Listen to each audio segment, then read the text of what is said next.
guides us in a most appropriate way. At a neophyte stage, therefore, Krishna gives us what we want. But at an advanced stage, Krishna takes us away from.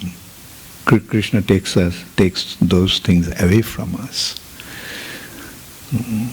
Prabhupada often used to quote that verse, Jasyaham anugrindhami harishye tadhanang shranair. Upon whom I bestow my mercy, anugrindhami. Upon those who bestow my mercy, very quickly I take away his wealth, dhanam, shanai. And Prabhupada himself considered that his life was like that. Apparently, Prabhupada went through many difficulties throughout his life. He was a very successful man in his young age. At the age of 26, he was the manager of one of the first pharmaceutical companies in Calcutta. He was married, he had a child, he had a son, but Prabhupada quit his job. Practically the day after he met Srila Bhaktisiddhanta Saraswati Thakur. In their first meeting, Bhaktisiddhanta Saraswati Thakur told him to take up the mission of spreading Krishna consciousness all over the world through English language. And Prabhupada took up that mission as his life's mission. And he quit his job. I mean, consider what a bold step it must have been. For a householder, that also a young householder, who had a wife and a son, elderly father, and to just quit the job. And since then, Prabhupada had been struggling. He started his own business, and Prabhupada himself told us that he was not very successful in his business. And his spiritual master, Srila Bhaktisiddhanta Saraswati Thakur, told him that you are not successful in business because you don't love money enough. In order to be successful in business, you have to love money, but you don't love money enough, and that's why you're not successful. And besides that, Prabhupada was so upright, so honest, so fair. People took advantage of that. He was trusting, and people took advantage. They took the goods in credit and didn't pay him.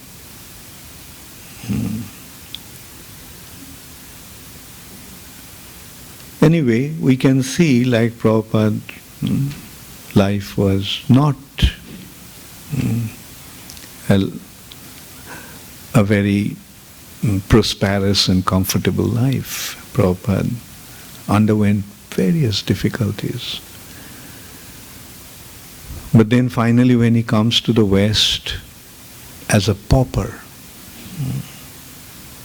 Prabhupada practically didn't have any money. I mean, we can see what a daring move, what a adventurous, what a bold move Srila Prabhupada took. Can you imagine coming to America without any money? Whatever money he had didn't have any value at all in the West, in America. 40 rupees is not even, no bank would even change it. So he practically came without any money.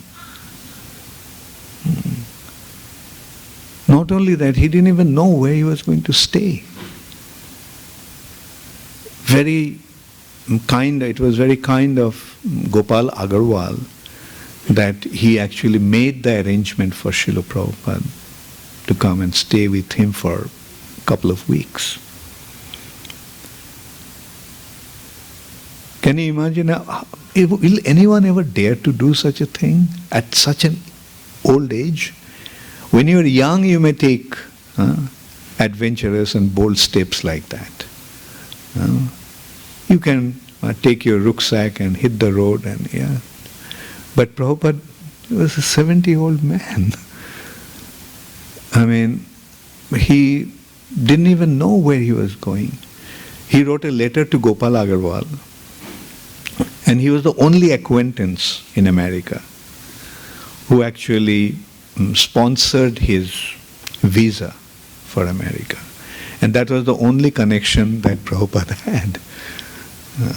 His father, Gopal Agarwal's father, was acquainted to Srila Prabhupada, and so Prabhupada requested him, and he wrote to his son, and he wrote a letter, a sponsorship letter. But he never thought that Prabhupada would show up in his house.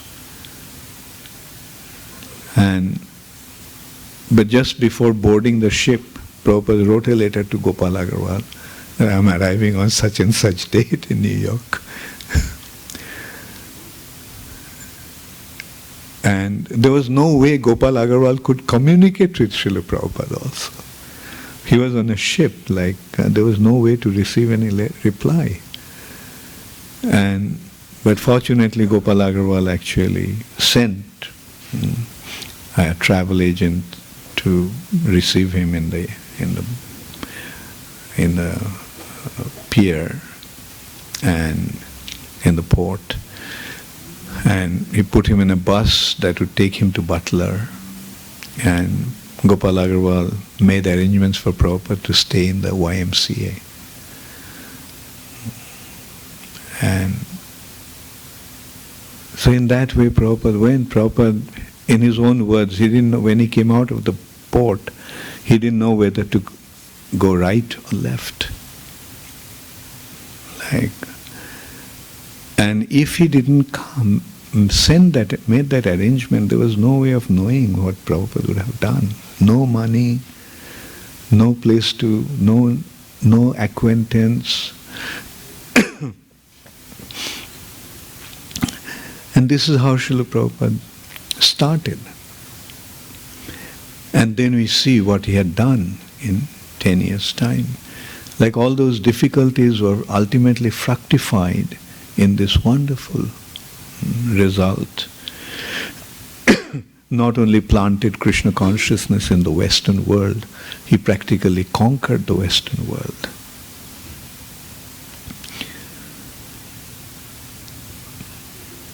So, those who are dear to Krishna, Krishna puts them through difficulties. And through these difficulties, they actually become more and more submissive, more and more dependent upon Krishna. And then Krishna actually takes care of them. Krishna actually makes them achieve most wonderful things. There are so many such instances. We can see in Mahabharata, the Pandavas, who are such dear devotees of Krishna, Krishna's cousins. What kind of difficulties they are going through? Whereas Duryodhana is enjoying. Apparently, Duryodhana is enjoying all the material opulences. He is enjoying the sovereignty over the earth planet practically, where the Pandavas are exiled in a forest.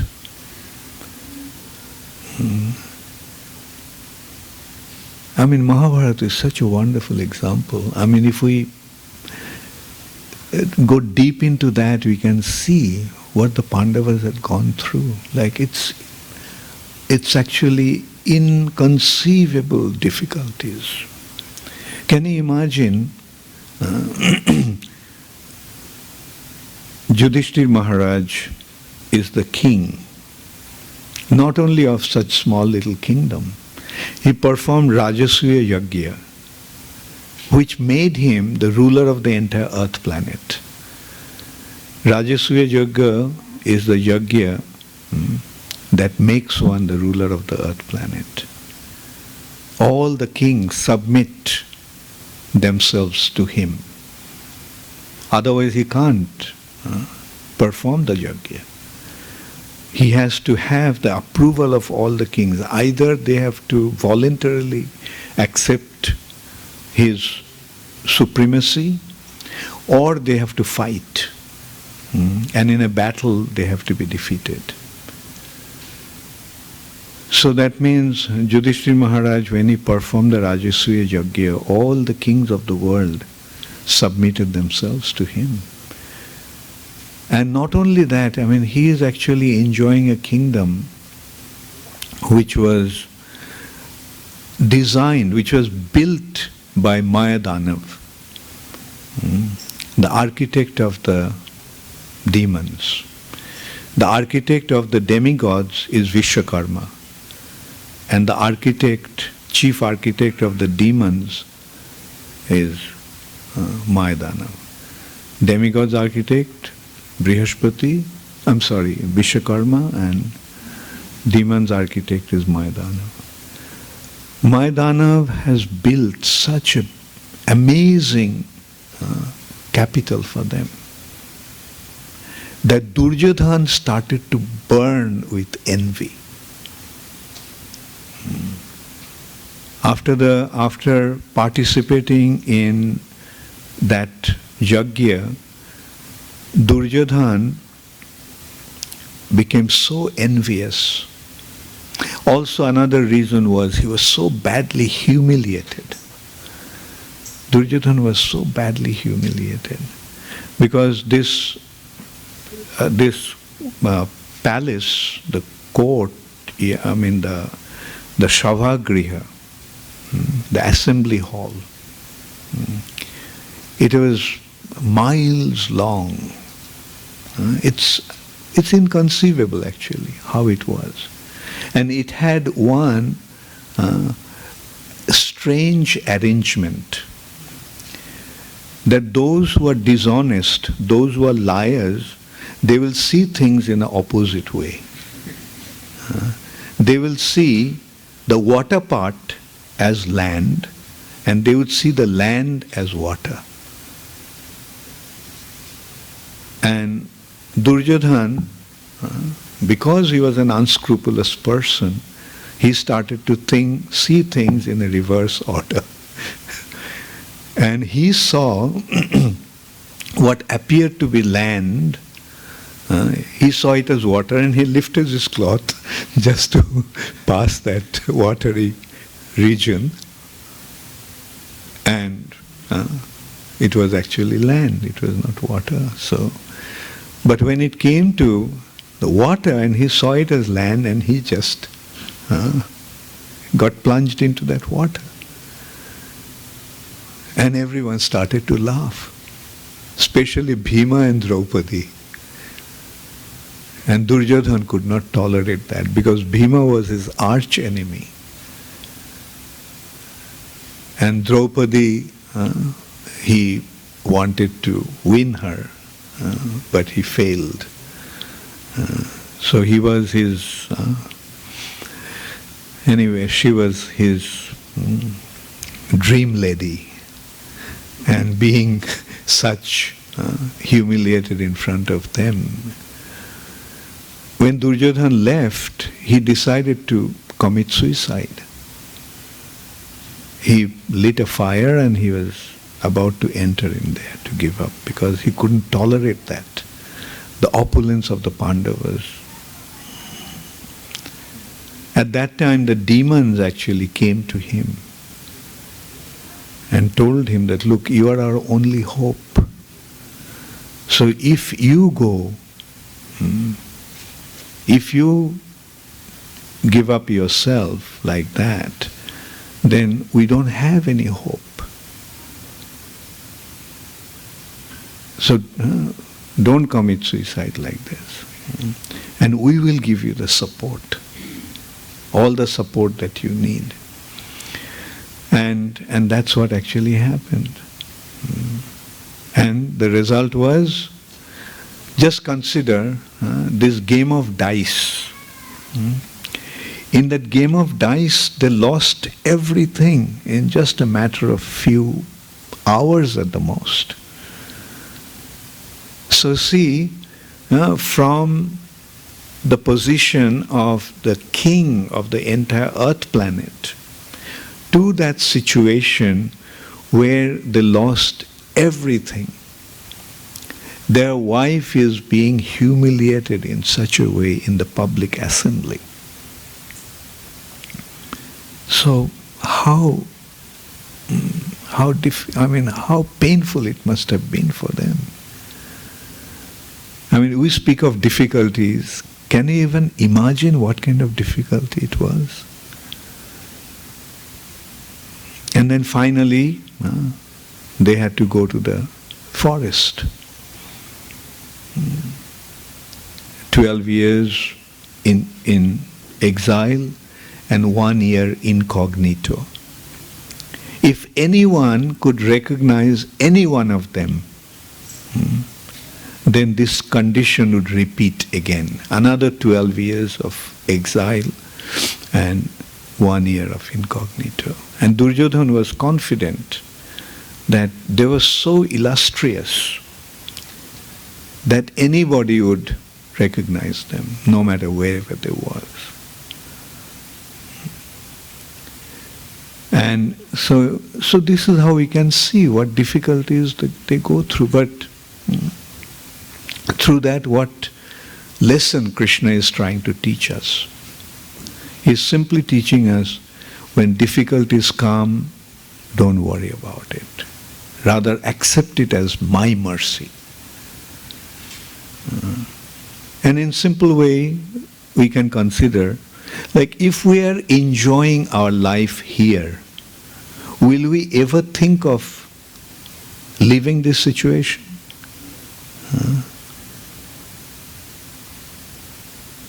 Therefore, it is better to suffer in this world. Because at the time of death, we have to remember Krishna. That means we have to really appeal to Krishna. Krishna, please save us from this terrible situation. And the other consideration is, one who has found Krishna, one who has taken shelter of Krishna, one who has become a devotee of Krishna, no matter in whichever situation he may be, he becomes joyful. He enjoys it. Like, the devotees, especially the brahmacharis, experience it in a most wonderful way. Like,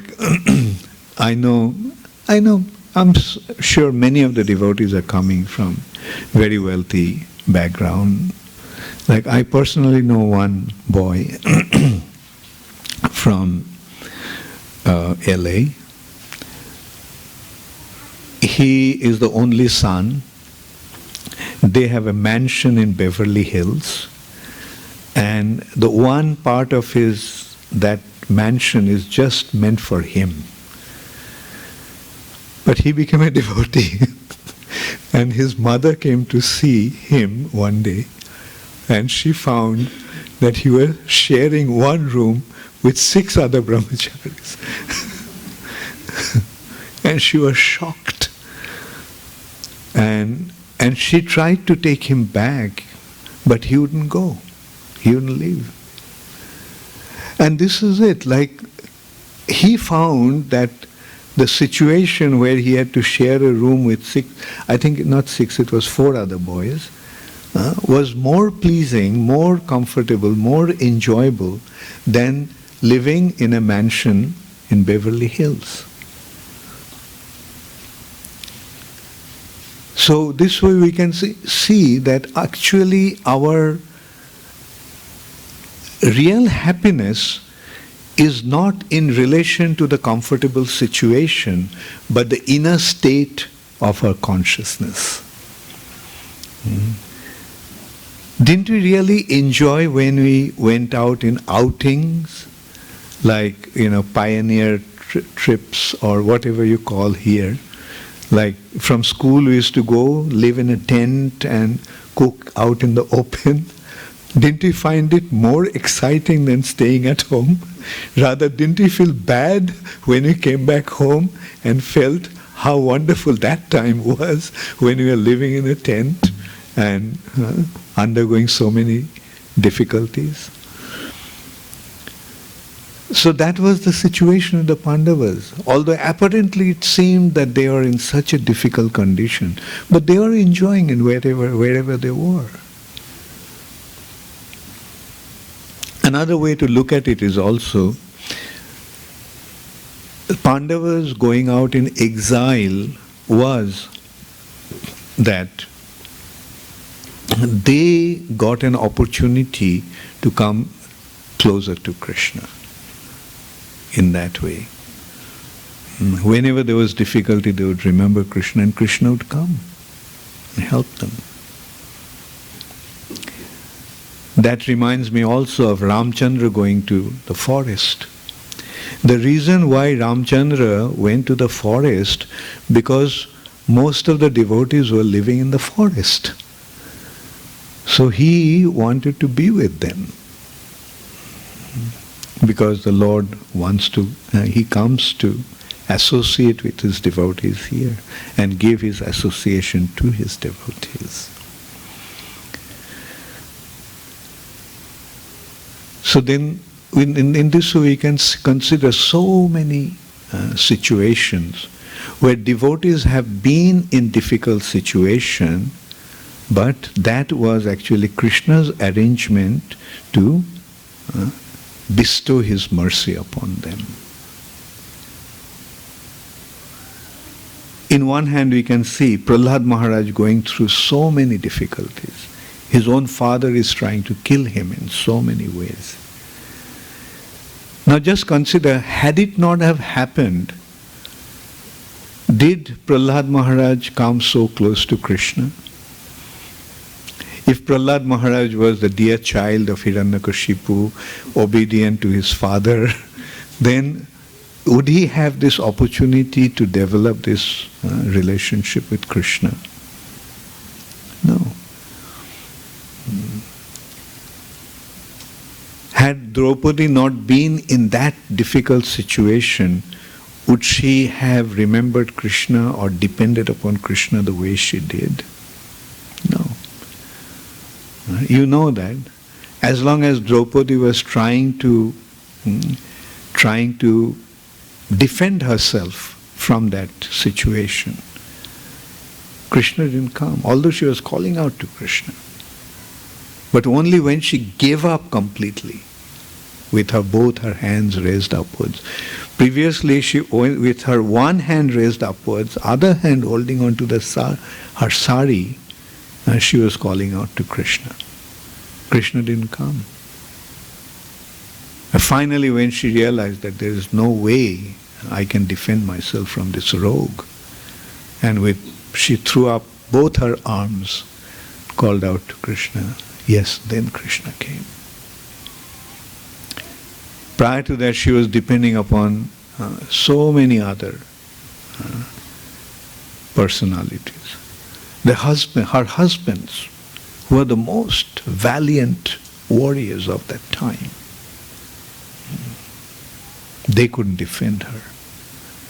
She appealed to the elders of the Kuru family, her own family members, her father-in-law and other superiors in the family. They also couldn't come to her rescue. Then finally she was resorting to her own little strength. She was an extremely powerful lady actually.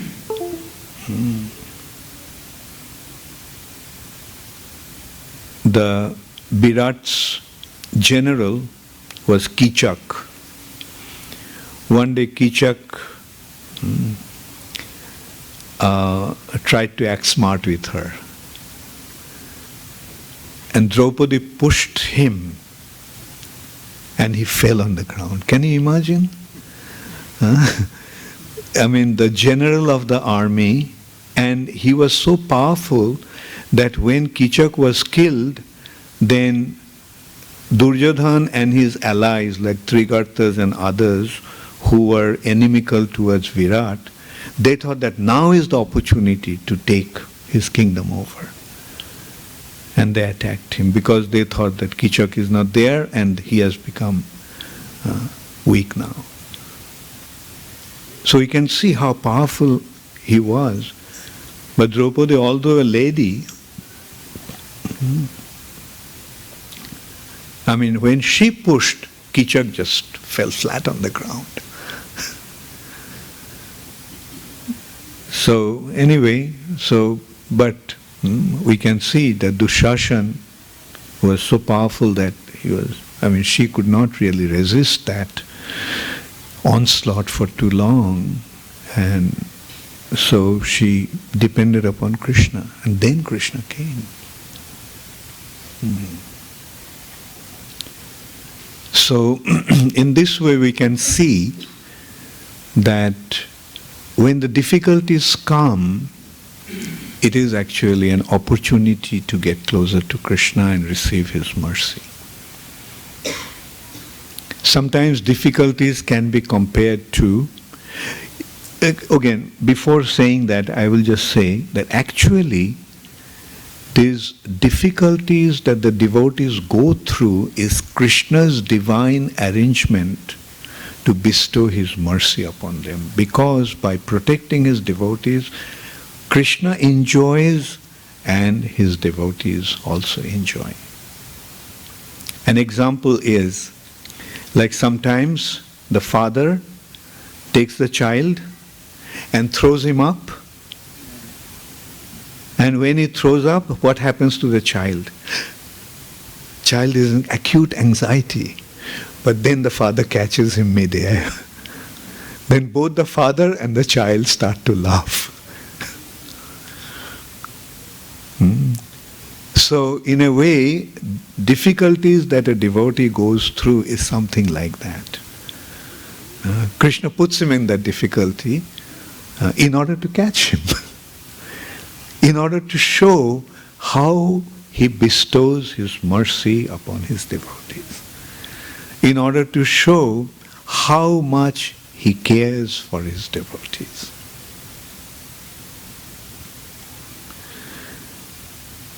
So now, before elaborating on that point, I will just first consider what is actually Krishna consciousness. Then we'll be in a better position, better situation to see that everything else in relation to Krishna consciousness is rather insignificant, is meaningless. So in order to understand what Krishna consciousness is, I will first consider that Krishna consciousness is actually the highest achievement of the Vedic wisdom. The highest region or highest accomplishment of the Vedic gifts of the Vedas. Vedas are the books of ultimate wisdom.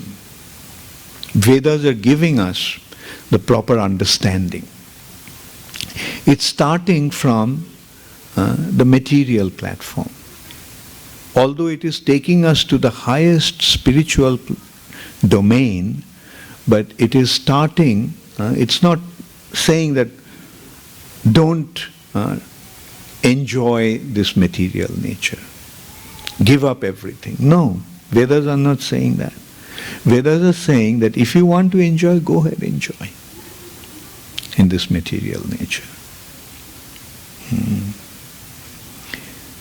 In order to understand that point, let us consider Chaitanya Mahaprabhu's discussion with Ramananda Roy.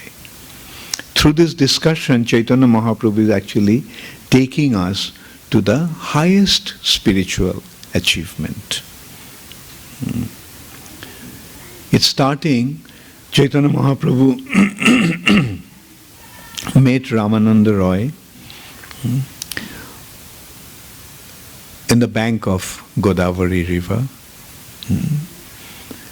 And during the first meeting, they just met each other but did not really have any deep encounter. Because so many people were there, and Mahaprabhu considered that they will not be able to understand, or this is not the right atmosphere to kind of get into a deep discussion or have some intimate exchange. So Ramananda Roy came again to meet Sri Chaitanya Mahaprabhu, just with one attendant with him, one Brahmana with him. And Ramananda Roy met Sri Chaitanya Mahaprabhu. They had a very beautiful, loving exchange. Ramananda Roy, Chaitanya Mahaprabhu didn't actually meet him earlier. He heard about him from Sarvabhauma Bhattacharya. Now Sarvabhauma Bhattacharya and Ramananda Roy's relationship also was little humorous, one can say, at that time. Because Ramananda Roy was a great devotee of Krishna, whereas Sarvabhauma Bhattacharya was an impersonalist. Not only an impersonalist, he was the greatest Vedantic scholar on impersonal philosophy, Advaitavad. He was considered to be the greatest scholar of Vedanta philosophy at that time, and whose ultimate objective is to merge in Brahma Jyoti, and that's the goal of life, Sajuja Mukti. So both of them are very close to each other, being in the court of King Prataprudra. Ramananda Roy was a very close associate of King Prataprudra, very close subordinate, who became the governor. He was so close that when Prataprudra actually took over southern part of India, he appointed Ramananda Roy as the governor. And Sarvabhauma Bhattacharya was the greatest scholar of that assembly. So they were close to each other. Now, the devotees and impersonalists often have a funny relationship. Because impersonalists cannot understand the devotees, and the devotees pity the impersonalists. So that way they have a kind of a funny relationship. And so Sarvabhauma Bhattacharya, in a way, although he used to appreciate Ramananda Roy, but he used to kind of, in a way, he used to think that, oh well, he's a sentimentalist and so forth. But after coming in contact with Chaitanya Mahaprabhu, when he himself became a devotee, then he recognized the Ramananda Roy's actual position, actual elevated, lofty position as a devotee. And then he used to tell Chaitanya Mahaprabhu that, you know, there was a great devotee, Ramananda Roy. He is in South India. He is the governor there. And so that is how Chaitanya Mahaprabhu heard about Ramananda Roy. And on the bank of the Godavari, Ramananda Roy came to take his bath, surrounded by his entourage. He came in a palanquin and surrounded by so many brahmanas chanting mantras, as if this taking bath in the river was such a big occasion. So naturally he is such a big exalted personality. So he came there, and he sees on the bank of the thing, under a tree, one brilliant looking personality sitting down. And so he became naturally attracted to him. And that is how they first met. And both of them recognized each other. And they embraced. And this was an unusual sight. A sannyasi embracing a royal personality. Because sannyasis would not usually have anything to do with such a person. Like, as you remember, like Chaitanya Mahaprabhu didn't even want to see the face of King Prataprudra. Because he was a king. Now the Brahmanas were stunned. Oh, this sannyasi and the governor embracing each other. What's the matter? And anyway, next time when Ramananda Rai came to meet Sri Chaitanya Mahaprabhu, he came just with one person with him, and they sat together. After some initial exchanges, Chaitanya Mahaprabhu asked Ramananda Rai that from the scripture, quoting some verses, you point out what is the ultimate goal of life. So, Ramananda Rai's initial response was, he quoted a verse, Varnashrama charabhata purushena parabhuman Vishnur aradhate pantha nainam tattosha karanam. Establishing that Varnashram, practicing Varnashram dharma is the ultimate goal of life. But Mahaprabhu rejected that. Because Varnashram dharma is on the material platform. The division is there according to guna and karma, but the platform, the activities are on the mundane platform. So he starts from there. This is external. External meaning, well, this is a material consideration. Tell me what is beyond that. Then he speaks about karma yoga.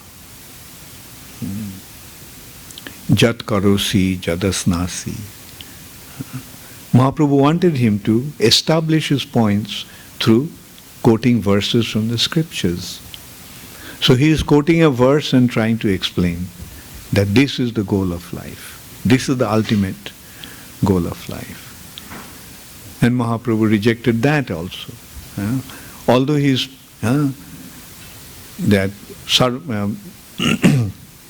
Jat Karosi, speaking about devotional service actually. But what is Karma Yoga? Karma Yoga is Karma Mishra Bhakti. When devotion is mixed with fruitive desire. When devotion, it's devotion, but it's mixed with fruitive desire. So that is Karma Yoga. Jat karosi jadasnasi, jat juhosi dadasi jat. Jat tapushoshi kaunteya tat kurusha madarpanam. Just offer it to me. Whatever you do, whatever you eat, whatever you give in charity, whatever austerities you perform, do it for me, for my sake. Mahaprabhu rejected that also. Then Ramananda Rai speaks about renunciation of karma. Sarva dharman parittajya mamekam sharanam braja. Mahaprabhu rejected that also. That's also external.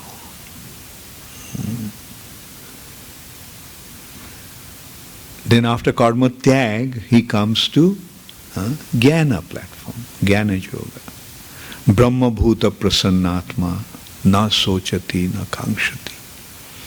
Sama sarveshu bhuteshu mad bhakting labhate param. Mahaprabhu rejected that also. Although it is speaking about mad bhakting labhate param, achieves my supreme devotion, para bhakti. But he rejected that also, saying that this is also material. Renunciation of material is also related to material. That is his point.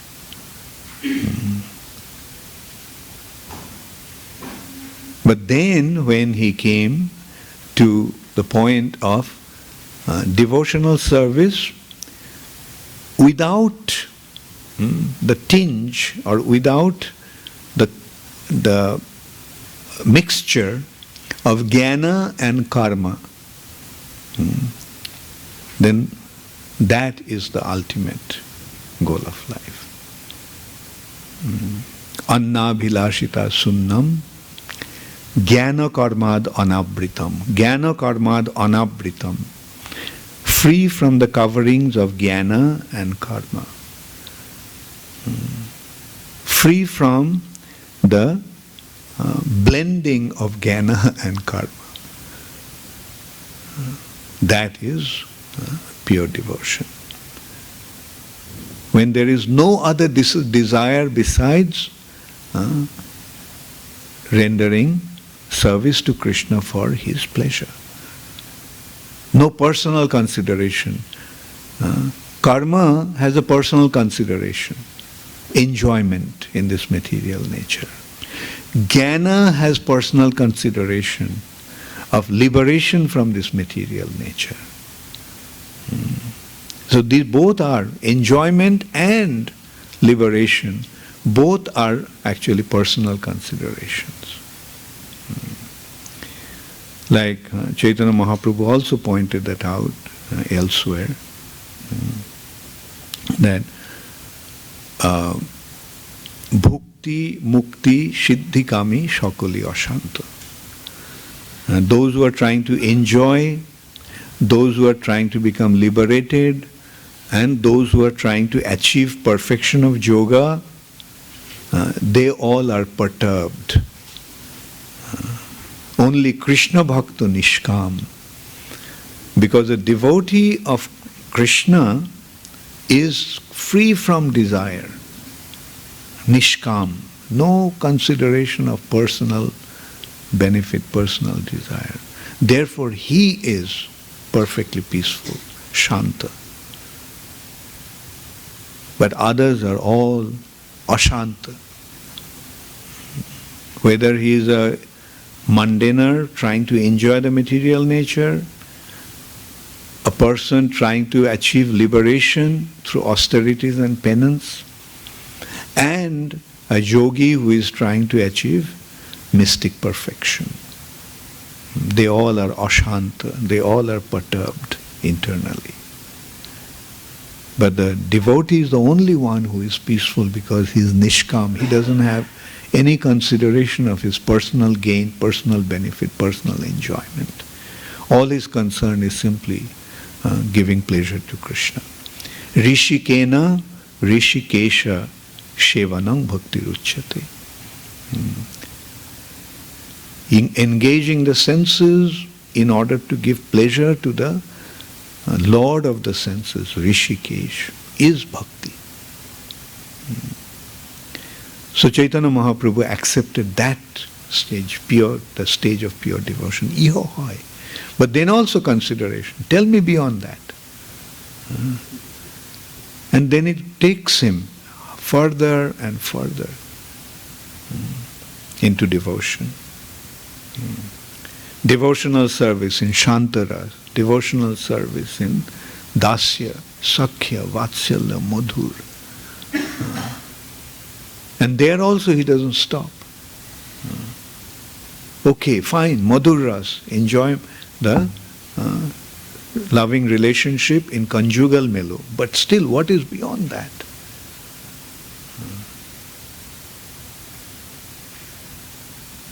And that is what Krishna consciousness is. That is what Chaitanya Mahaprabhu gave. That is what Krishna came to give as Sri Chaitanya Mahaprabhu. Actually, Krishna consciousness is the highest possible spiritual achievement. And Srila Prabhupada is distributing it to us, just all over the world. And it's by his mercy we got it.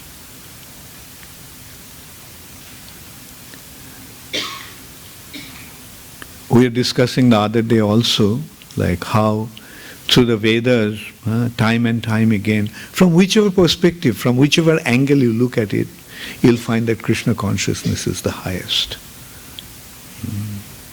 Others may understand it or may not, doesn't matter. But this is the highest. It is not that because we have accepted it, and that's why it's the highest. No.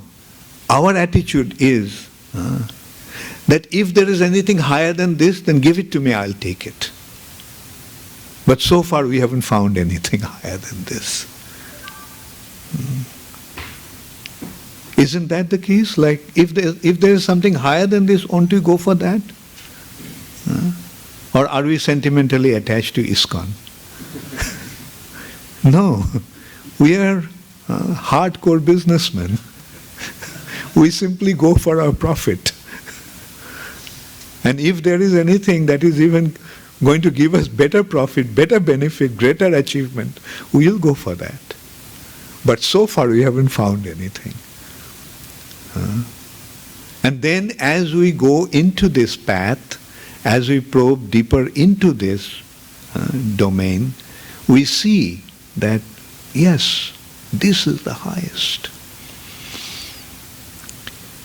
So another way to look at it is, like, the Vedas has three aspects, which was discussed in Chaitanya Mahaprabhu's discussion with Ramananda Roy. Karmakanda section, which is the bhakti, enjoyment in the material nature. Vedas are providing the information, how to enjoy in the Karmakanda section.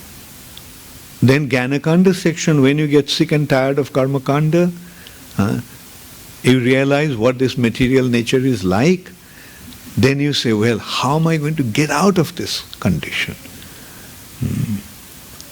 Nobody wants to be in a suffering condition. So the consideration is how to get out of it. And that is, like Karmakanda section is giving the bhakti aspect, enjoyment aspect, and Jnanakanda is giving the liberation aspect, how to get out of it.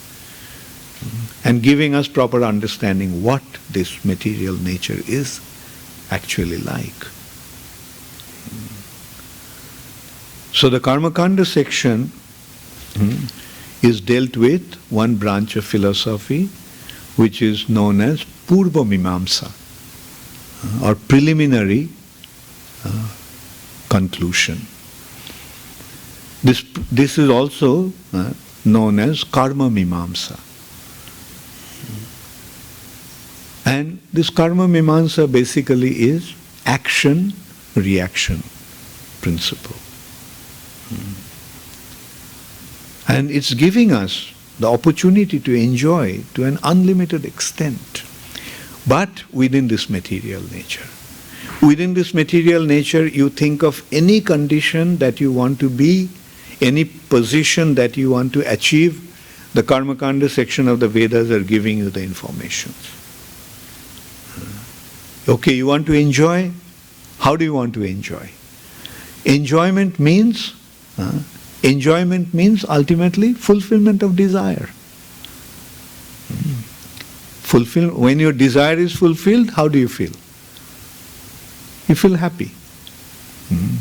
And when the desire is not fulfilled, you feel dejected, you feel frustrated, you feel sad. So Vedas are giving the first consideration that Karmakanda section of the Vedas are giving is that, fine, you want to enjoy, but try to enjoy the right way. Because trying to enjoy the wrong way will not lead you to enjoyment, but will lead you to suffering. For example, you may think that by getting a lot of money, you can enjoy.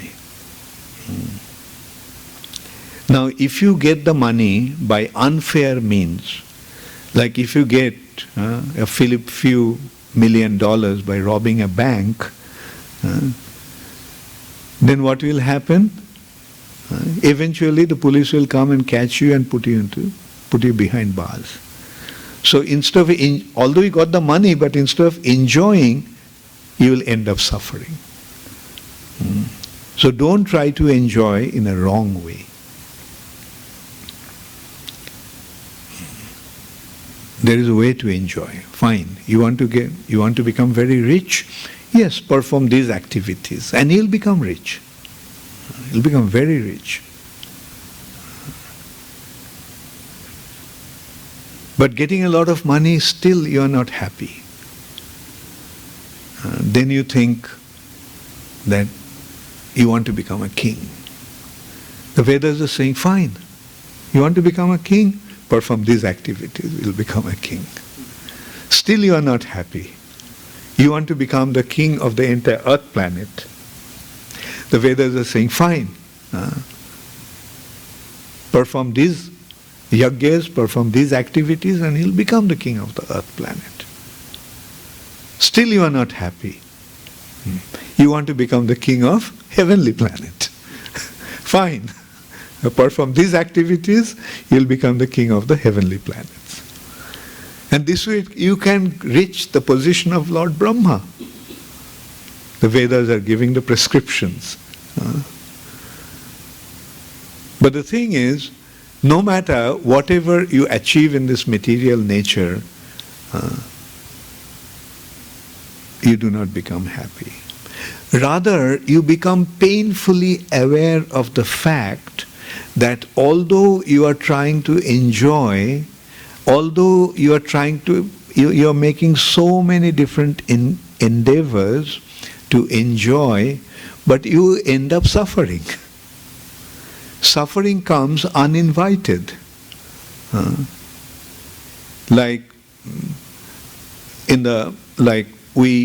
One may become the king, but then he ends up with a disease. One may become very rich, but when he becomes afflicted with some serious disease, will he be enjoying? In spite of all his wealth, in spite of all his achievements, he'll become miserable. Although he didn't want this suffering. So when one comes to that situation that I do not want suffering, then why the suffering is coming? Why am I suffering? And then the Vedas are providing the information. Well, this is a place of threefold misery. Miseries caused by your body and your mind. Miseries caused by other entities. Like somebody may become Indra, but some other demon comes and drives him away from the heavenly planet. Misery is caused by other living entity. Somebody may be in a very comfortable situation, has everything that he wanted. Lot of money, big palace, all facilities, beautiful, loving family. But somebody comes and says, kidnaps his son for ransom. Where goes his enjoyment? Or somebody comes and steals all his things. And so this is how the miseries are unavoidable that may be caused by other living entities. Adi, bhautik, klesha. And the misery is caused by natural calamity. He may have his millions of billions of dollars, has all kinds of facilities, but he went to Thailand to have a good time. And there comes a tsunami. And Adi Daivik Klesh. distress and suffering caused by natural calamities. Distress is caused by demigods, actually. So one then becomes, when one probes into the Vedas and to find out why am I suffering, it leads to that condition. And the ultimate consideration is, this is a place of suffering. So this aspect, when one really questions why am I suffering and probes into it, that actually takes him to the Jnanakanda section of the Vedas. Why? Trying to find the answer. And through the first aspect of this is Nyaya, or logic. This branch of philosophy gives him an idea that this material nature is a place of suffering. Through reasoning, through logic, one comes to this conclusion. This material nature is a place of suffering, and this body is a very beautiful instrument to receive pain. You are trying to enjoy with this body, but this body is actually an instrument to receive pain. So, consider, take any part of your body, no matter how insignificant that part may be. Think of some insignificant part of your body. Say the little finger. Now consider in how many ways you can give pain to this little finger. You can take a knife, cut it. What will you get? You can take a stone and smash it. What will you get? You can take some fire and burn it. In so many ways you can inflict pain upon this little finger. Now you consider in how many ways you can give pleasure to this little finger. So, compared to the amount of pain that you can receive, the pleasure is practically non-existent. And mind you, this actually applies to every single part of your body. So what is the conclusion? Isn't this body a wonderful instrument to receive pain? So now you are in a place of suffering with a body that is meant to receive pain. What else can you expect?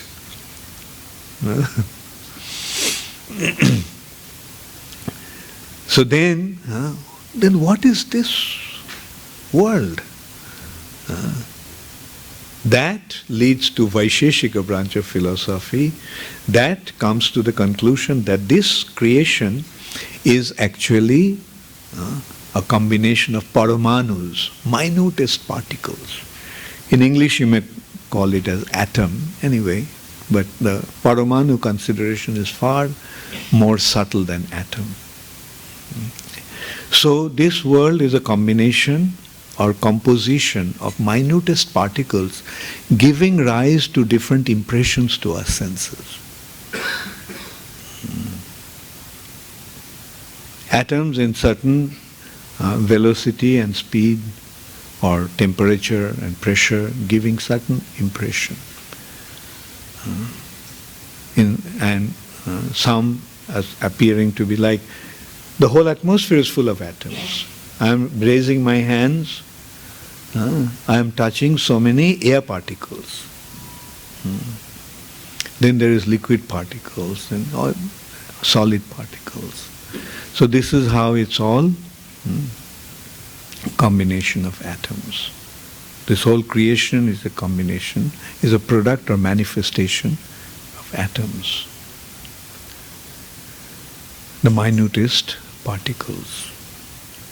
Then they consider, then let us probe into it and find out what it is.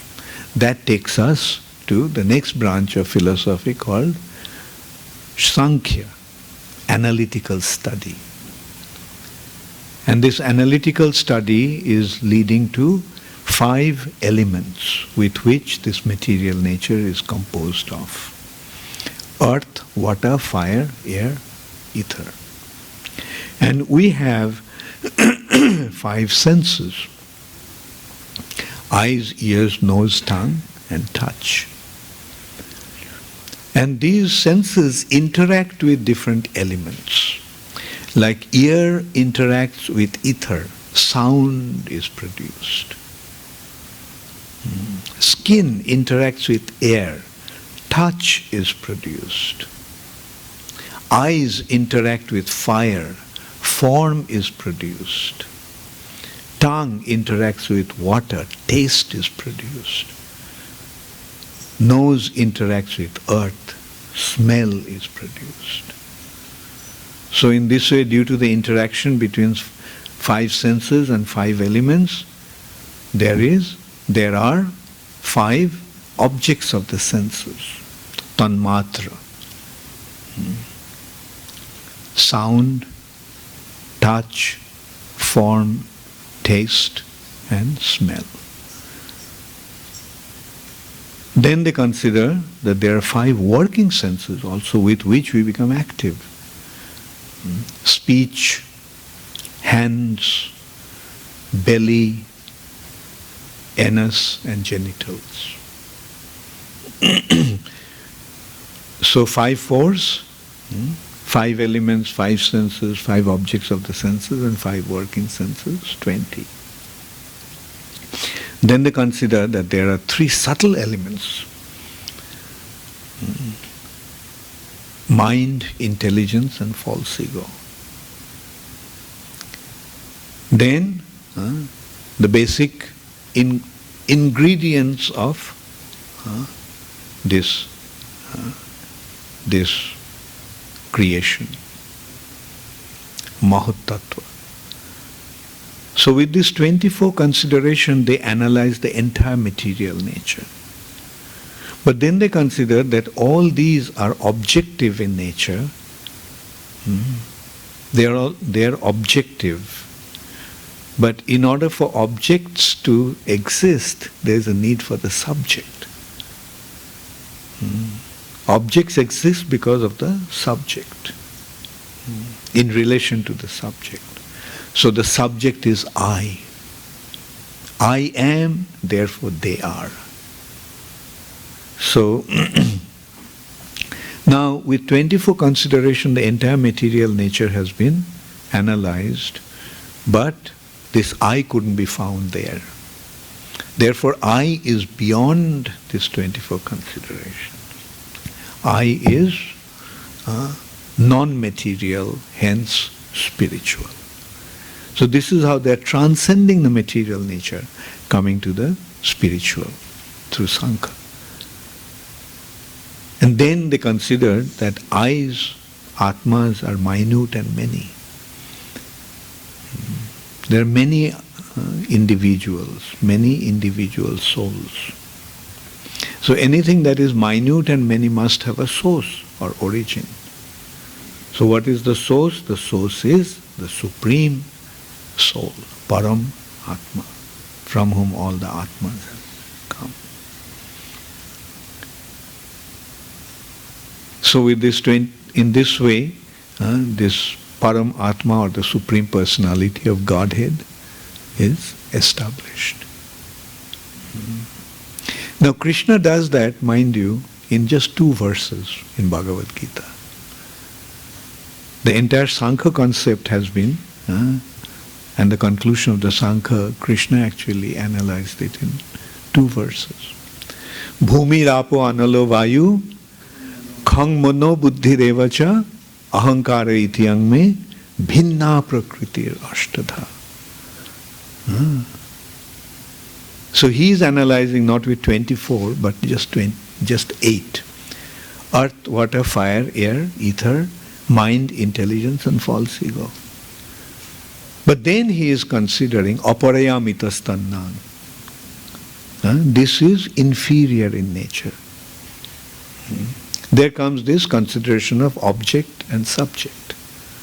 They are inferior in nature. Prakritim viddhi me param, but beyond that there is a superior nature of mind. Beyond this inferior material nature, there is a superior spiritual nature of mind. And jiva bhutang mahabaho jajetang dharjate jagat. The living entities are coming from that superior energy of mind, and they're sustaining this material nature. They're exploiting this material nature. Actually, that's the expression Krishna used. Rather, Prabhupada used that expression. Exploiting this material nature. So this is how this Sankhya is going to this, transcending the material nature and coming to the spiritual reality. And in the spiritual reality, there is a consideration of Jivatma and the Supreme Personality of Godhead. Supreme Personality of Godhead is the source, and the living entities are his parts and parcels. Now, what is the relationship between the whole and the part? Part's existence is meaningful only when it is connected to the whole. When the part is separated from the whole, the parts doesn't have any utility or any meaning. This little finger of mine is a part of my body, and as long as it is connected to the body, it's very, very important. But when it is severed from this body, they throw it away.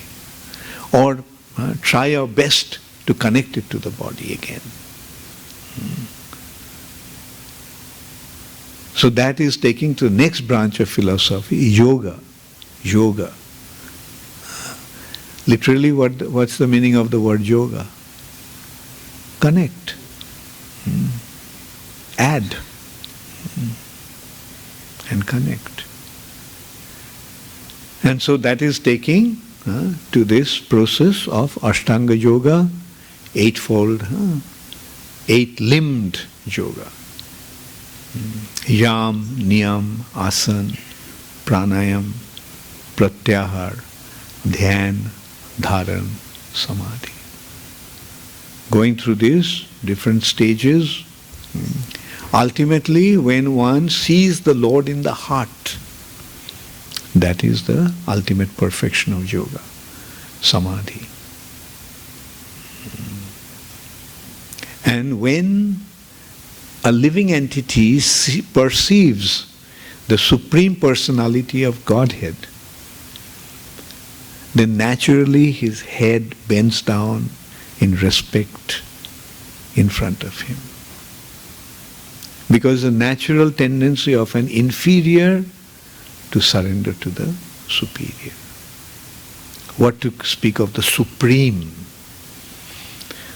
Therefore, when a living entity perceives the Supreme Personality of Godhead, which is the ultimate achievement of the yoga in Samadhi, then he naturally surrenders himself unto him. So that surrender takes him to the next or the final branch of philosophy called Uttar Mimamsa, or final conclusion. Final conclusion. And that final conclusion is when one surrenders to the Supreme, then what happens? When a child surrenders himself to the father, what does the father do? Picks him up in his loving embrace.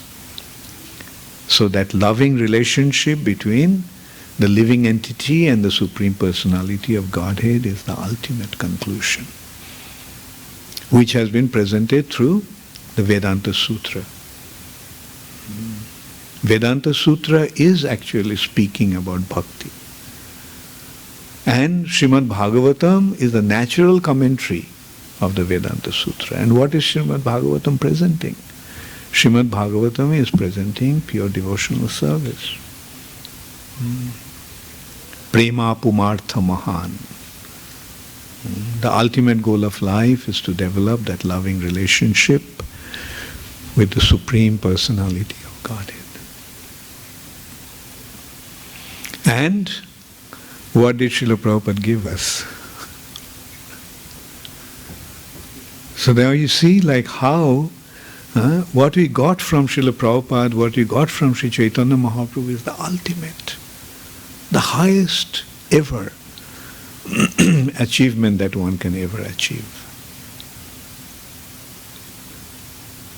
So now that we have got that, why should we worry about anything else? Let's just stick to it. And that's why Prabhupada's simple formula is, chant Hare Krishna and be happy. Our happiness doesn't depend upon anything else. Our happiness doesn't depend upon material comfort or big position or big accomplishments. Our thing is simply developing our relationship with Krishna. So when there is difficulties, all we can do is remember this simple formula that Srila Prabhupada gave. Chant Hare Krishna and be happy. And if we probe deeper into it, then what do we find? That in order to become happy, we don't need anything else. I can sit anywhere and chant Hare Krishna. And when we chant Hare Krishna, what we are getting? We are getting our relationship with Krishna. We are becoming aware of our relationship with Krishna. Recognizing Krishna's supreme position. Who is He? He is the Supreme Personality of Godhead. And I am with Him. So why should I worry about anything? Let the world think about me the way they want to. Let the world treat me the way they want to. Why should I care? In that respect, there is a saying, actually, I was under the impression that this statement was made by Srila Prabodhananda Saraswati, but so far I couldn't find it. I heard it from somebody, that this statement is from Srila Prabodhananda Saraswati. It doesn't really matter where it's coming from, but it gives us a very wonderful understanding. That understanding is, if the whole world spits at me, but if Krishna recognizes me, then why do I care about that spitting? If the whole world glorifies me, but if Krishna doesn't recognize me, then what's the use of that glorification? So that is our understanding. What really matters is not how we are being treated here, not really how we are situated here. What really matters is how Krishna is looking at us. That's what really matters. And that is the goal, that is the situation that we want to be in.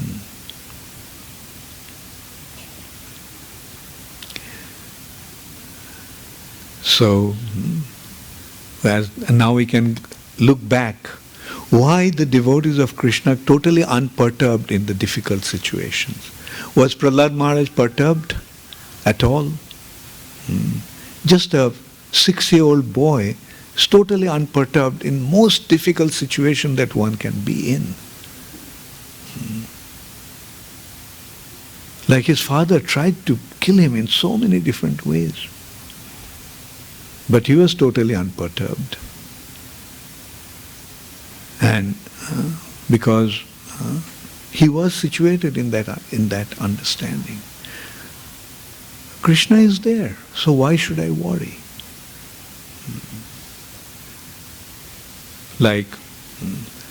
And that again reminds us of another wonderful example that Srila Prabhupada himself cited. Calcutta was about to be bombed in 1944 during the Second World War. Calcutta was a big British army base, and Japan was planning to bomb Calcutta because it was a base, army base of the British. And at that time, everyone was leaving the city to take shelter of some safety away from the city. Even Prabhupada's godbrother, who was staying with him, he was a sannyasi, he was going back to Mayapur. But when he asked Srila Prabhupada, Prabhupada said, no, I am not going anywhere. And what did Prabhupada do? Prabhupada took out his servant or somebody, maybe his son, with Mridanga and Kartal. He went out on Harinam. And Prabhupada's point was, when I chant the holy name of the Lord, either Krishna will protect me, and even if Krishna doesn't protect, if I die, by chanting the holy name, I'll go back to Godhead. If I die chanting the holy name, so either way, there's nothing to lose. So this is what our understanding is, our stand is. Marobi rakhobi jo ichha tohara. Krishna, I have taken shelter of you. Now you want to keep me or you want to kill me is up to you. Whatever you do with me is up to you. My only prayer is, please don't cast me away. Please allow me to just remain fixed up to your lotus feet. Tabo pado pankaja sthita dhuli sadrisham vichintaya. So that is our situation, and material condition doesn't really matter. And probably, eventually we'll get to know that how important this Krishna consciousness is. Like ultimately, we won't be able to avoid old age, disease and death. With old age will come infirmity. With old age will come disease. When we are young and healthy, everything is so honky-dory. But when that situation comes, it'll be pretty distressful. And then we'll be forced to depend upon Krishna. We're forced to depend upon Krishna. So that is actually nature's arrangement.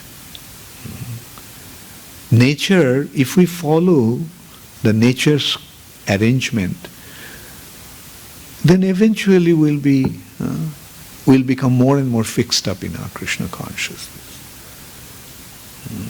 Like when disease comes, and we realize that there is no way that we can avoid that situation, then who do we take shelter of? Otherwise we may say, well, let's go there, he's a very big doctor, and this clinic, has cancer for this disease. So we may try so many different things, but ultimately we'll see that everything will fail. Then where do we go? Then we'll be forced to depend upon Krishna. So when Krishna is our only shelter, then why not take that shelter when the time is ripe? Kaumaram acharet pragya. Prahlad Maharaj is instructing, a 6-year-old boy instructing his classmates. Kaumaram acharet pragya. Dharman bhagavataniha. The real wisdom is to start practicing Krishna consciousness from childhood. Kaumaram, childhood. Dharman bhagavataniha, that process of Krishna consciousness, Bhagavad Dharma. Because this is a very rare opportunity. Durlabham manavam janma. This human form of life is very, very rare. And at the same time, it is uncertain. There is no way of knowing when death may come. So be prepared. Death may come at any time. That's what Prahlad Maharaj is saying. From childhood you practice this process. Because who can say that we'll grow up to a ripe old age to die? Let's be prepared to die any time. Whenever it comes, let me be ready. Yes, Krishna, I'm ready. That is Krishna consciousness. And what can be more difficult a situation than death? Can't even imagine how difficult it's going to be. Not only the physical you will be distressed, mentally also will be so distressed. We have to leave everything. And that time the attachments will become so prominent. Oh, what will happen to my near and dear ones? Oh, how can I leave them behind? How can I be separated from them? So that kind of calamities will surface at that time. Therefore, it is so important to develop our ultimate attachment to Krishna. Because wherever our deepest attachment is, that will be the last thought. Therefore, be careful where you are developing your attachments. And people can't even imagine how dangerous situation they are in. They are creating for themselves. Like nowadays, practically every house has a dog, and people think that dog is their best friend. They're developing such deep attachment to their dogs without understanding that at the time of death, he will probably think of his dog, because that is where his deepest attachment is. And what will be the consequence of that? A very beautiful body of a dog. Prabhupada once mentioned that one very, very important person in India has taken birth in Sweden as a dog. So that is the risk that you are running. Therefore, be careful what kind of pet you have at home. If at all you want to have a pet, then have a cow.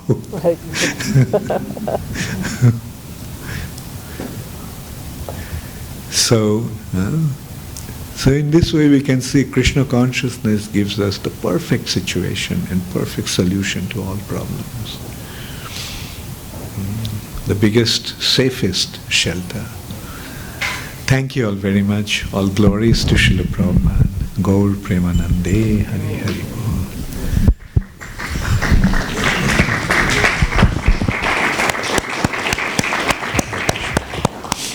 Does anybody have any question or comment? Shesha Prabhu, do you have it? Okay.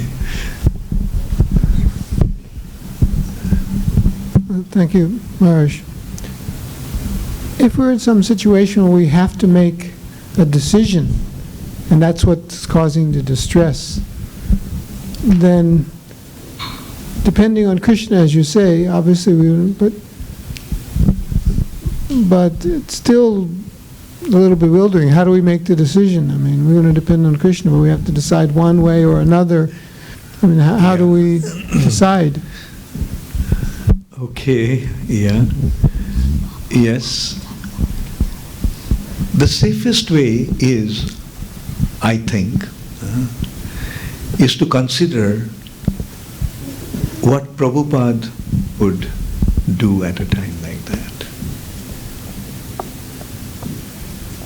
And I think, that will, save a lot of critical situations, like if we consider that. What would Prabhupada want us to do? What Prabhupada himself do at a time like that? Thank you. Yes? I know how difficult sometimes it's for you to make decisions as the chairman of the GBC. Anyway, I'm there to help you, or be with you rather. Thank you, Maharaj. So I follow on question to Shesha Prabhu's question. So today, Prabhupada's disciples are able to make that decision thinking about how Prabhupada thought. So maybe 100 years from now, we need a database of all the situations and all the ways Srila Prabhupada thought. Without that, how would the future generation make a decision? Yeah. Well, the thing is, you see, our relationship with Srila Prabhupada is not limited only to his initiated disciples. You know, anybody who has dedicated himself to Srila Prabhupada will have a relationship with him, and Prabhupada will guide him from within. You know, when we say that, you know, like what Prabhupada would do, it's actually, you know, we are actually seeking Srila Prabhupada's guidance, and Prabhupada will guide us from within. And it will happen generation after generations. Like, for example, I mean, just to give an example, like, you know, can't we consider, like, in simple words, what a saintly personality will do at that time? What a self-realized soul, what a pure devotee of Krishna will do at a time like this. That is our situation. I mean, and that will be available for, you know, devotees generations after generations.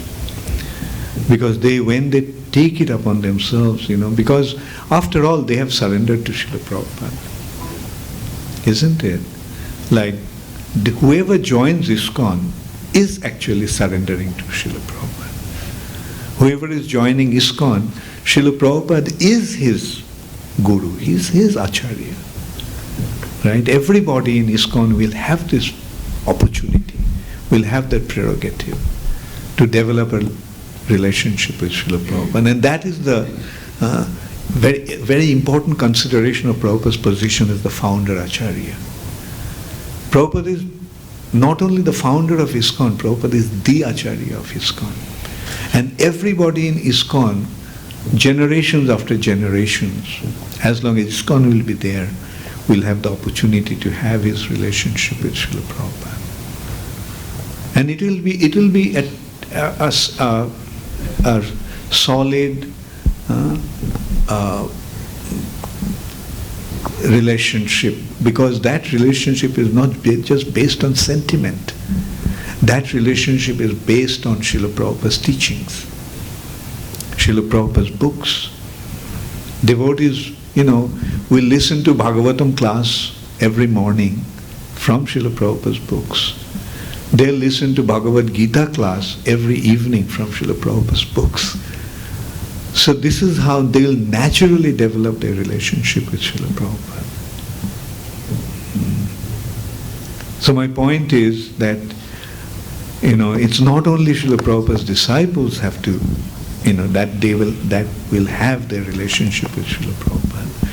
Devotees will have their relationship with Srila Prabhupada, you know, generations after generations.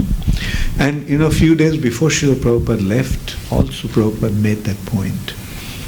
Two very important people came to see Srila Prabhupada, and they knew that Prabhupada was going to leave his body soon. So they came and asked Srila Prabhupada who he would make his successor. And Prabhupada's answer was that, no, I'm not going to appoint any successor. I give the legacy to all my devotees. Whoever follows will have the legacy. So that is the secret. Whoever follows Srila Prabhupada will have the legacy of carrying Krishna consciousness forward. Thank you for that. If I may ask one more question. Sure. So follow on to that response. Whether it is in the case of this temple or the Brooklyn temple or so many other situations we are seeing around the world, both parties or the three parties involved, each one of them is a dedicated Srila Prabhupada follower, and they are the purveyors of the Srila Prabhupada's legacy. And yet, whether it is the imposition of the mind or some other factor, one party does not see the other party's position. And this will continue on. Even, I foresee this happening 20 years from now, 40 years from now, unless there is some kind of codification of what that legacy is, so that it doesn't leave room for mental imposition coming in the way of the logic that Srila Prabhupada laid down. Okay, my first response to that will be that even Prabhupada's followers will make mistakes. Sincere followers may make mistakes. But, making mistakes is not really that bad. But not learning from a mistake is bad. Mistakes will be made, but we must learn from those mistakes. And that will take us forward. That's the first consideration. The second consideration is that just because we have a position in the institution, that doesn't necessarily mean that we are big followers of Srila Prabhupada. In the past we have seen many leaders of our ISKCON made big blunders, right? So, as I said, okay, blunders will be made, but let's learn from our mistakes. But let's not lose our Krishna consciousness. In the past that had happened. The individuals made blunders and unfortunately they left ISKCON. But that is not desirable.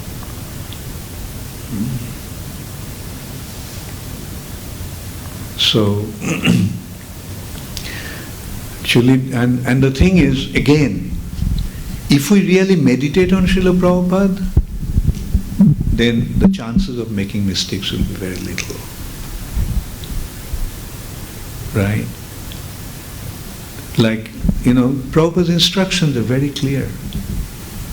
And at least, Prabhupada's instructions are very clearly recorded in his books. So if we follow Srila Prabhupada's teachings, if we follow Srila Prabhupada's instructions, then the chances of making mistakes will be reduced considerably.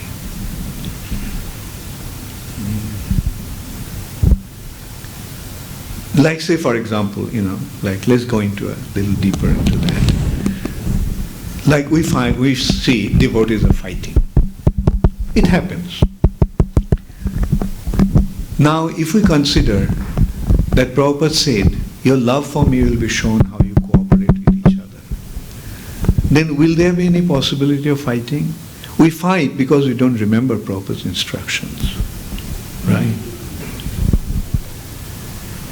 So similarly, Prabhupada's instructions will be always there to deal with every single situation. If we can remember Prabhupada's instructions, then the chances of making those mistakes will be reduced. Yes, you have a question here.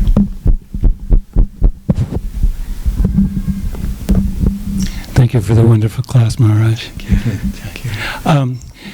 I was thinking that when we have problems, is it due to our involvement with the false ego? And how do we dissolve that false ego? A very good point.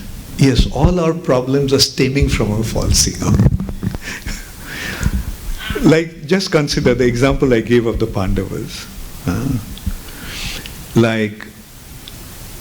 At a situation like that, if our false ego is inflated, or if we are acting on the false ego, then how will we feel?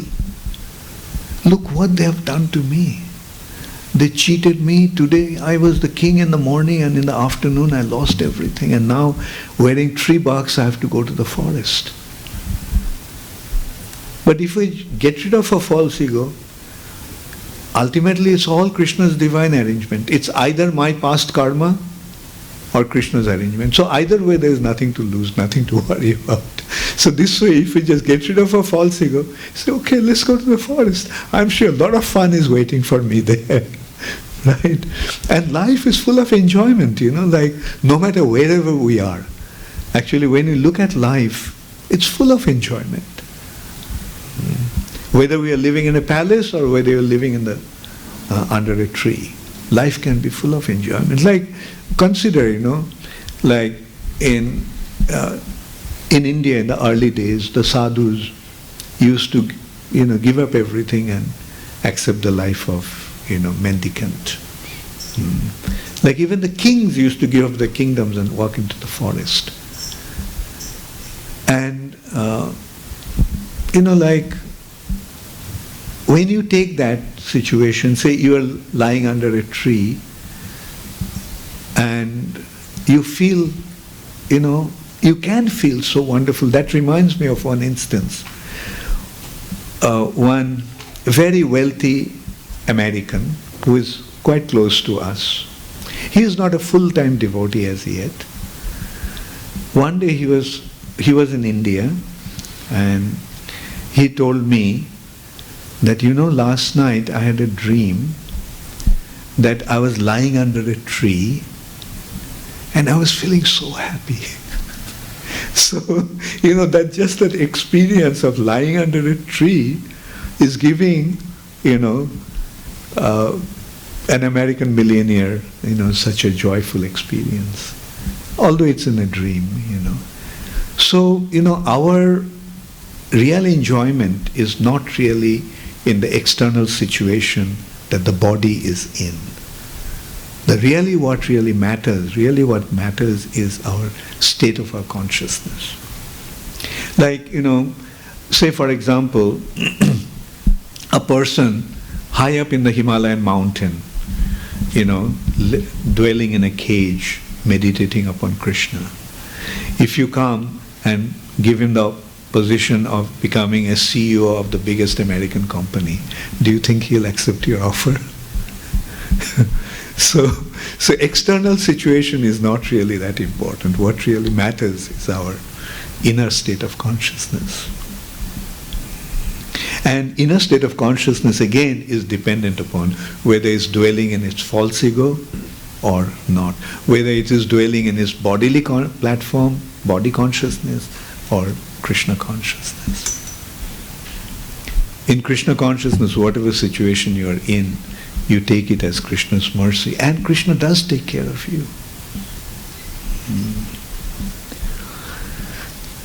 Thank you, Maharaj. Thank you.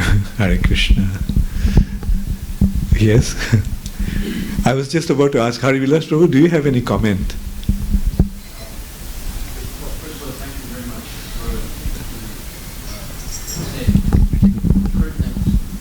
class.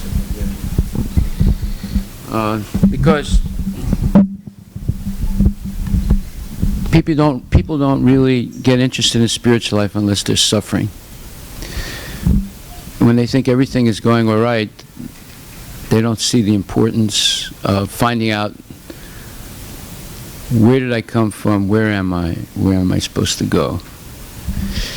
And so suffering is necessary for people to wake up that they're not in the right place. Right, yeah. It's a message given by Krishna. Mm-hmm. Just like if a child is misbehaving, the parents will cause some suffering to this child, not to hurt the child, but to remediate the misbehavior of the child. So if we see suffering as a message from God to us, from Krishna to us, that we've made some mistakes, so we have to become introspective and see, what those mistakes are and try and correct them. If we do like Kamsa, he made some big mistakes, and when he saw Durga, he came to an epiphany, an awakening that, hey, I unnecessarily killed 6 children and my own sister, put her in jail and her husband. I tried to kill, their 8th child, and this is all wrong. So he let them out. But then he went and got the association of demoniac friends, and put him back in prison, and now he became more furious, more ferocious, and started killing indiscriminately children that were born recently in his kingdom. So the fact that everyone suffers is known, it's sure. You know, even Nanak, he said, "Dunya dukkha sab samsar." This whole world is just continual suffering, and that's, you know, Krishna says, "Anityam asukam lokam." It's just a place of suffering. It's temporary. There's no real happiness. What we call happiness is actually a deception. So, what do we do when we suffer? The message given is, you know, that failure is the pillar of success. So, when Prabhupada would read or think about that verse, Yasyaham Anugrinanti Harishita Danam Sanai, he said, I would shudder. I would start thinking, oh, how horrible this is. I hope it doesn't happen to me. And then it did happen to him. He went bankrupt, he had problems in his family, and then he left his family and took sannyas, and then he got bored by a bull. He was on his back in a hospital, and he's thinking, oh my God, you know, maybe I made a mistake leaving my family. But he remained determined to follow the order of his spiritual master, and he tolerated. So therefore, there are certain things that are necessary, conclusions that we have to come to that are necessary to be able to withstand failure and take it in a positive way, not a negative way. And therefore, there are certain what you call, let's call them Mahavakyas, great phrases that we should keep in the mind. And number one is that failure is the pillar of success. It's not the end of the world. It's not a reason to commit suicide. It's actually a blessing, and we shouldn't be afraid of it. And first of all, ahimsa means non-violence. It means not putting others in distress. So if we're in distress today, we should learn the ultimate value of not putting others in distress. Just because we're in distress, we shouldn't cause distress to others. We should learn that we should not do such a thing, because it's terrible. Or derive pleasure by putting others in Or distress. derive pleasure, yes. That it's actually an evil thing to put others in distress or to put others in fear, right? And then tolerance, we have to bear insult and dishonor. We have to learn to bear it. We have to be practiced to bear it. Because look at Prahlad Maharaj. He didn't do anything wrong. The only thing his father could accuse him of was that he was a devotee, right? So his father tried to kill him, but Prahlad Maharaj was practiced in bearing insult. He did not get angry. He used that as an occasion to become more dependent on Krishna. Right? So therefore, when we are in distress, when we are, let's say, attacked by bad karma or whatever, it's actually the greatest mercy, because we'll take more shelter of Krishna. We'll come closer. And that's what the Pandavas did, as you well explained. In fact, one time, Narada Muni met Krishna, and he said, he was smiling, and he said, hey, Krishna, he said, look what happened to your devotees. You're their best friend, you're their protector, and their wife was insulted. They lost their kingdom, and now they're in exile. So Narada Muni was looking at what Krishna's going to say. Krishna started to smile, and he didn't say anything. And there was some silence, and then Narada Muni said, yes, he said, all these things happened to them, but I did notice that the more they suffered, the more they depended on you. And Krishna nodded. So that's the point that Prabhupada also said, that you can never be a loser in Krishna consciousness. He said, I lost my 5 children, but now Krishna has given me thousands of children. I lost my mother and father, but now I have hundreds and thousands of mothers and fathers taking care of me. See? So then, in order to come to these conclusions, one must practice simplicity or non-duplicity. One must not be afraid to disclose the truth. and bear the results of it. Therefore, they have to be an open book. They have to be very simple. And then there's a question of cleanliness. One should be clean physically as well as mentally.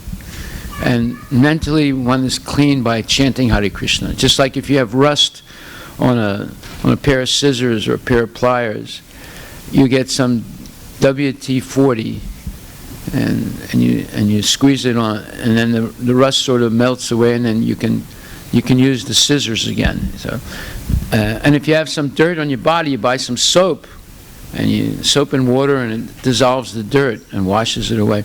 But how do you clean the dirt in the mind, the rust in the mind, the nasty thoughts in the mind? It's only by chanting Hare Krishna in the association of devotees. Otherwise, one can be the most erudite person in Vedic knowledge, but if they have a dirty mind, they will never be happy, and it will always get them in trouble. So that cleanliness is important. Then steadiness. One has to be determined to make spiritual progress at all cost. So, if that means accepting defeat and using that defeat as let's say, a means to depend more on Krishna, to redouble one's determination to chant and be completely helpless, not hopeless, but helpless. Helpless means you don't have any means to get out of your situation. Hopeless means you give up trying. So one should be helpless, just like there's the example of the kitten that holds on to the mother cat, or the kitten that's helpless, and the mother cat comes and holds on to the kitten. So we usually, out of humility, take the position of the helpless kitten, and we're waiting for Krishna to come, and patiently waiting. You know, and while we're waiting, we practice Krishna consciousness as strictly as we can. So that steadiness or determination to make progress, and then there has to be self-control, which means that we accept anything that is favorable for making spiritual advancement. That's self-control. And we reject anything that's unfavorable. Then there is this freedom from false ego. False ego comes from identifying with the body. One time, I was speaking to this one devotee, and I said, look, I want to help you. Why don't you come here, and we'll give you some facility. He said, well, if I come there, you have to get me a wife. I said, but you've already been married 5 times. He said, that doesn't matter. He said, I'm an Arab, and I have to have a woman. So I'm an Arab, he said, and I have to have a woman. So I was like shocked when he told me that. You know, he was already married 5 times. You know, so that's false ego. I am an Arab. I have to have a woman. You know, and that anyone could say, you know, I'm a Western Washingtonian. You know, I have to have sausage or whatever. So that identification with the body is a false ego. And based on that, we create these false demands. And based on that, like for example, I ask people, I said, when you have a toothache, can you point to where it hurts? They said, yeah, it's the back molar or the front incisive or whatever. I said, when someone insults you, can you point to where it hurts? He said, well, my heart. I said, but if the doctor examines your heart, he'll see it's in perfect working condition. He said, okay, well, maybe it's my mind. I said, but if the doctor looks at your mind, he'll see that there's no swelling, so there's no pain. He said, well, I'm not sure where it hurts, but it hurts. Well, yeah, it hurts. What hurts is the false ego. It's not the person themselves, it's the false ego. And the false ego is a very subtle thing. It's all the set of false assumptions one has about oneself and life and so forth. So it's a false hurt. The insult actually does not really hurt you. It hurts that false ego. And then we have to understand that birth, death, old age, and disease, all these things are distressful. I never saw a baby that was laughing when they were born. and I don't see the person, the people around the person that's dying, they're laughing, they're all crying, right? Maybe the person himself is laughing, right? He was crying when he's born, but he's laughing when he dies, because he says, now it's going to be over for me, but you guys are still going to go through it, you know.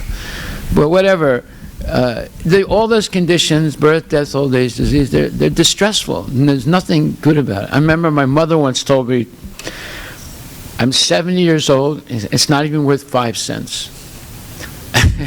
That was her way of telling me that it was just useless. Getting old and sick, it's not really fun. And then one has to... I think it's past 12 o'clock. Okay.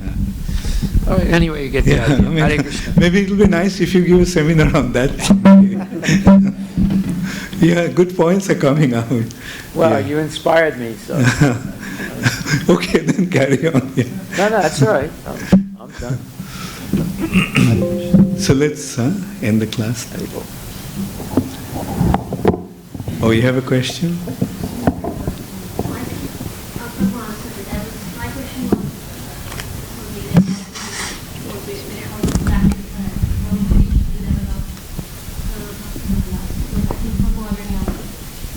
Okay. Thank you. Hare Krishna, Gaur Premanand.